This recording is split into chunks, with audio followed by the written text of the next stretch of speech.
بسم اللہ الرحمن الرحیم۔ السلام علیکم۔ ابلیس کے 5 بیٹے ہیں اور ہر ایک کے کام بٹے ہوئے ہیں۔ سب سے پہلے کا نام ہے صبر، دوسرے کا عور، تیسرے کا مسعود، چوتھے کا داسم اور 5ویں کا ذلی نور۔ صبر کا کام ہے مصیبتوں میں بے صبری کا حکم دینا، اس کے ساتھ ساتھ چھوٹی باتوں پر گریبان پکڑوانا، جھگڑا، لڑائی، فساد کروانا اور اسلام کے بارے میں غلط خیالات لانے کا حکم دینا اس کی ذمہ داری ہے۔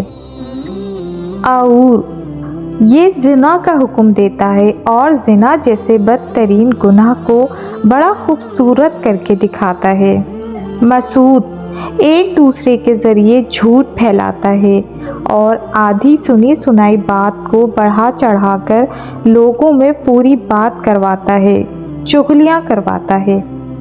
داسم لوگوں کے دلوں میں ان کے گھر والوں، دوستوں اور رشتہ داروں کے لیے وسوسے ڈالتا ہے، میاں بیوی میں جدائی کرواتا ہے اور ایک دوسرے میں عیب نکلواتا ہے۔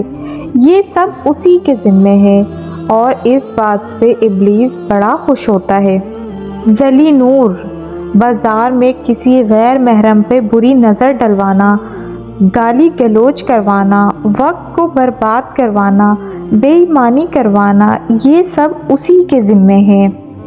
جب صبح ہوتی ہے تو ابلیس اپنی شیطانی فوج کو زمین پر پھیلا دیتا ہے اور کہتا ہے کہ جو مسلمان کو گمراہ کر کے آئے گا میں اس کو تاج پہناؤں گا، اور جب شیطان کے یہ لشکر شام کے وقت اپنے اپنے فتنے پھیلا کر واپس جاتے ہیں تو اپنے کارنامے سناتے ہیں، تو شیطان سن کر کہتا ہے انسان کیسے مجھ پر غالب آ سکتا ہے؟ جب وہ خوش ہوتا ہے تو میں اس کے دل پر مسلط ہو جاتا ہوں، اور جب وہ غصہ کرتا ہے تو میں اڑ کر اس کے دماغ پر سوار ہو جاتا ہوں۔ اللہ پاک ہم سب کو شیطان کے فتنوں سے محفوظ رکھے، آمین ثم آمین۔ اگر ویڈیو اچھی لگی ہو تو لائک، شیئر اور سبسکرائب کریے گا۔ جزاک اللہ۔